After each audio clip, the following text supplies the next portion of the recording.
बहू प्रिया को आदत थी हर काम में शॉर्टकट ढूंढने की, क्योंकि उसे हर काम में आलस आता था।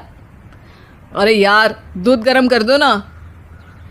अरे पेट में जाके तो दूध ठंडा ही हो जाना है ना, तो ठंडा ही पी लो ना। अरे तुम मेरा सर गर्म मत करो यार। अच्छा है, सर गर्म हो जाए तो सर पे दूध रख लेना, वो भी गर्म हो जाएगा। एक बात बताओ, तुम इतनी आलसी क्यों हो? अरे बोलो ना, इतनी आलसी क्यों हो? प्रिया, जवाब दो। जवाब देने में आलस आ रहा है। पति वहां से उठ के बड़बड़ाते हुए खुद दूध गर्म करने चला जाता है और प्रिया अपनी आंखें बंद करके सोफे पर लेट जाती है। प्रिया की इस आदत का घर वाले सबको पता तो था ही, अब तो बाहर वाले भी उसको आलसी बोलने लगे थे। अरे बहू सुन ना, एक गुड न्यूज है। क्या माँ जी, आप सब कुछ मेरे नाम करने वाली हैं क्या? अरे बस तेरा दिमाग पैसों में ही लगा रहता है। माँ जी, आपको तो पता है कि मैं गांधी जी की कितनी बड़ी फैन हूँ, और गांधी जी तो नोट पे ही मिलते हैं ना, इसलिए पैसों के अलावा कहीं दिमाग ही नहीं रहता। वैसे गुड न्यूज़ क्या है? अरे गुड न्यूज ये है कि मेरी कुछ सहेलियां आने वाली है। हैं? ये भी कोई गुड न्यूज़ है क्या? जब भी आपकी सहेलियां आती हैं, मेरे किसी न किसी काम में खोट निकाल के जाती हैं। हमेशा कोई कमी दिखी जाती है उनको मेरे काम में, और मुझे आलसी बोलते हैं वो लोग। अरे तो ऐसा समझ कि आज तेरे पास मौका है उनकी नजरों में अच्छा इम्प्रेशन जमाने का। कैसे कैसे?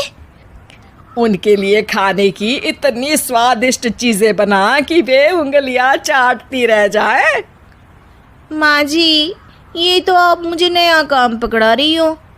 अरे मेरी सहेलियों से तारीफ पानी है कि नहीं? हाँ, पानी तो है। तो बस जाओ, बन जाओ बावर्ची, लगाओ तड़का, कल शाम को आएंगी वो। अगले दिन सास सुबह से घर के बाहर अपनी सहेलियों के पास चली जाती है और शाम को सब प्रिया के हाथ का खाना खाने घर आते हैं। आज देखते हैं कि प्रिया बनाती क्या है। हाँ हाँ, पिछली बार हमने बोला कुछ हल्का खाएंगे तो पापड़ फ्राई करके ला दिए थे बस। हाँ, और उसके पहले जब आए थे और बोला था कि भारी खाना खाना है तो तरबूज काट कर ले आई थी। बोल रही थी तरबूज भारी होता है ना। अरे बस भी करो, इतनी बुरी नहीं है मेरी बहू। तभी बहू वहाँ खाना लेकर आती है। पनीर कोफ्ता, भिंडी मसाला, शाही मसाला, दाल, डबल तड़का, लच्छा पराठा, मिस्सी रोटी। अरे बस बस बहू, इतना सारा खाना। अरे अभी तो और भी है, फ्राइड राइस भी है अभी तो आपके लिए, और हाँ, अरे सूप लाना तो भूल ही गई मैं। अरे लगता है पिछली बार की कमी आज पूरी कर ही देगी बहू। हाँ हाँ, आप खाइए तो। हाँ, खाएंगे तो सही, इतना खाना बना तो दिया है, अब देखना भी तो पड़ेगा ना कि बना कैसा है। हाँ हाँ, लगा ले भोग खुद को। खाना चखते ही तीनों सहेलियां प्रिया की वाहवाही करने लगती है। अरे शानदार, जबरदस्त, जिंदाबाद, मजे आ गए प्रिया।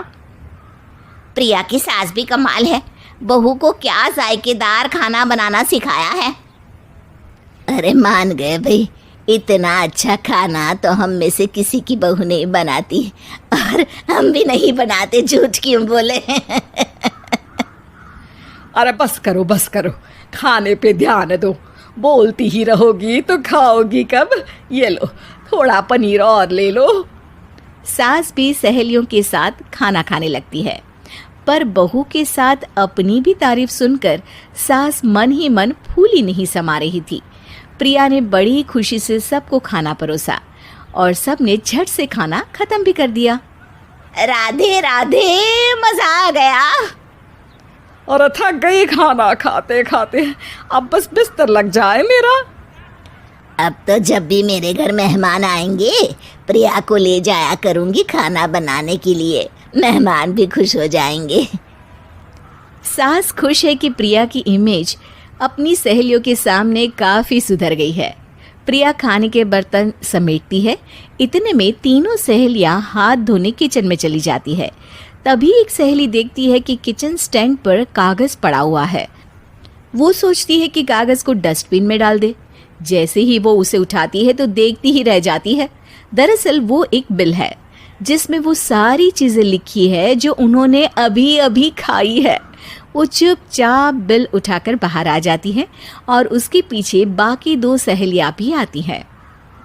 प्रिया, खाना अच्छा बनाया था, सच कहूँ तो बहुत अच्छा बनाया था। थैंक यू, बहुत अच्छा लगा सुन के।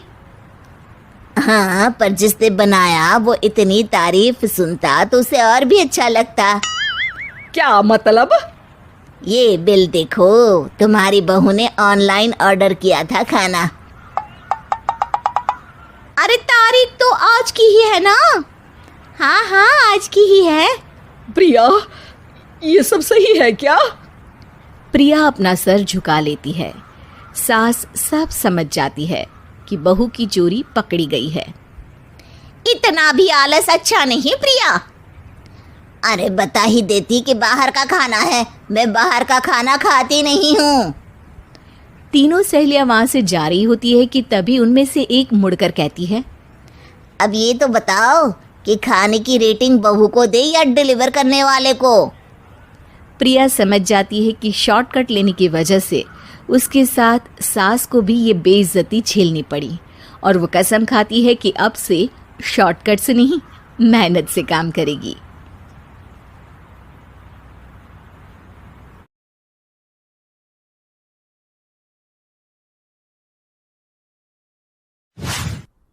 शिल्पा की आदतें ठीक नहीं थी। वो ना बोलने से पहले कुछ सोचती और ना ही कुछ करने में। उसकी इस आदत से सभी परेशान रहते। बहन, घर पर मेहमान आए हैं और शक्कर खत्म है, थोड़ी शक्कर दे दो, मैं बाजार जाऊंगी तो ले आऊंगी। अरे शिखा बहन, तुम तो माफी करे, जब देखो तुम्हारे घर में कुछ न कुछ खत्म ही रहता है। अरे शिल्पा, चिल्ला क्यों रही हो? कहा ना घर में मेहमान बैठे हैं, सुन लेंगे। सुन लेंगे तो सुन ले, तुम लोगों की मांगने वाली आदत तो बंद होगी। अच्छा शिल्पा, ना दो शक्कर, लेकिन बात तो अच्छे से करो। एक कटोरी शक्कर के लिए तुमने मेरी बड़ी बेइज्जती कर दी। शिल्पा बड़बड़ाते अंदर चली जाती है तो शिखा भी घर चली जाती है। माँ, क्या हुआ? अरे कुछ नहीं बेटा, पता नहीं कहां कहां से ऐसे पड़ोसी आ जाते हैं, जब देखो तब कुछ न कुछ मांगने के लिए घंटी बजाते हैं। अब घंटी बजे तो दरवाजा ना खोलना। पता नहीं माँ की ये आदत कैसे बदलेगी, किसी को कुछ भी बोल देती है, बोलने से पहले सोचती भी नहीं। शिल्पा की ये आदत दिन ब दिन बढ़ती ही जा रही थी। एक दिन शिल्पा के दरवाजे सब्जी वाला आया। सुनो भैया, मुझे ये भिंडी, टिंडे, लौकी और आलू के साथ 1 किलो प्याज दे दो। जी बहन जी। वो एक एक कर सारा सामान पैक कर देता है। कितने पैसे दूं? 220 रुपए पूरे। अरे इतना महंगा नहीं। हाँ, मैं तो सिर्फ 150 दूंगी। नहीं, पैसे तो पूरे लूंगा, नहीं तो सब्जी वापस कर दो। ऐसे कैसे वापस कर दूंगी? मैं तो एक भी सब्जी वापस नहीं करूंगी। और हाँ, रही बात पैसों की, तो लेना है तो 150 ले लो, वरना मेरे मोहल्ले में घुसने तक नहीं दूंगी। हाँ। अरे नहीं बहन, हम लोग गरीब लोग हैं, ऐसा ना करो। पकड़ो ये 150 और दफा हो जाओ। शिल्पा की बेटी अंदर से ये सब देख रही थी।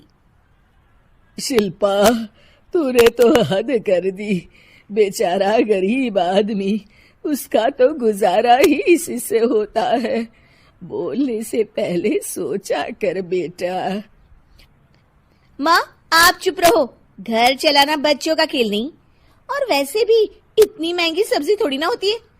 आपको तो सिर्फ खाने से मतलब है, लेकिन मुझे तो सब सोचना पड़ता है ना। शिल्पा की सास ये बात सुनकर दुखी हो जाती हैं। शिल्पा की बेटी शिल्पा की ये सारी बातें सुन रही होती है। शिल्पा की बेटी एक दिन माँ से कहती है, माँ, ओ माँ, जरा यहाँ तो आना। ओहो, क्या हुआ? क्यों चिल्ला रही हो ऐसे बेटा? हुआ क्या? ये देखिए मेरी स्कूल की ड्रेस कितनी गंदी हो गई है, इसे कौन धोएगा? लेकिन ये तो साफ है बेटा, मैंने अपने हाथ से खुद साफ किया है। माँ, ये ड्रेस इतनी गंदी है कि मैं इसे पहन ही नहीं सकती। चलो, मुझे बाजार से नई दिलाओ। शिल्पा दुखी हो जाती है और वहां से चली जाती है कि तभी सामने उसकी सास मिल जाती है। शिल्पा, अरे ओ शिल्पा, ये क्या सब्जी बनाई है? ऐसे भी कोई सब्जी बनाता है? शिल्पा सास की इस हरकत से सख्ते में आ जाती है। अरे माँ को तो मैं जो बना दूं उन्हें वो पसंद आ जाता था, फिर आज वो ऐसा व्यवहार क्यों कर रही हैं? शिल्पा कुछ समझ पाती कि थोड़ी ही देर में उसका पति आ जाता है। अरे शिल्पा, ये क्या है? क्या हुआ आपको? ये मेरी अलमारी पूरी अस्त व्यस्त है, तुमसे कोई काम नहीं होता है। सारा दिन पता नहीं क्या करती रहती हो।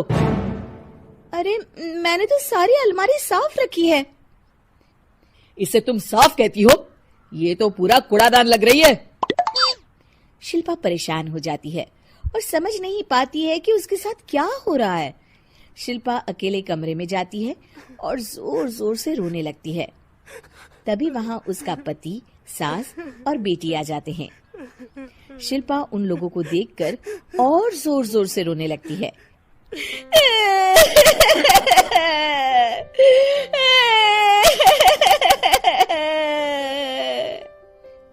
कि तभी उसकी सास उससे कहती है, क्या हुआ? यहाँ बैठकर रोती रहोगी या फिर खाने को भी कुछ बनाओगी?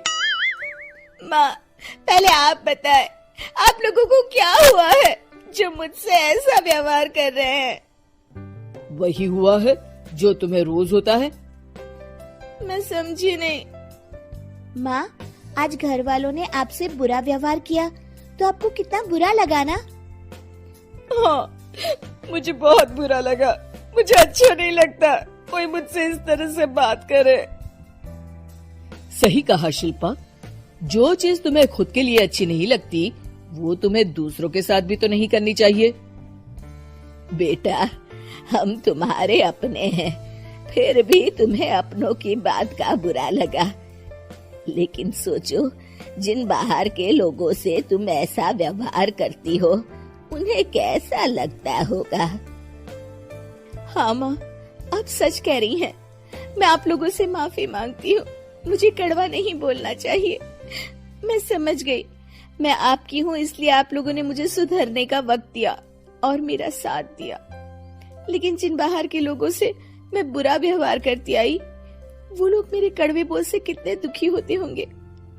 मैं वादा करती हूँ, आज से ऐसा व्यवहार किसी के साथ नहीं करूंगी। सीख, हमें दूसरों के साथ वैसा ही व्यवहार करना चाहिए जो हम खुद के लिए अपेक्षा करते हैं।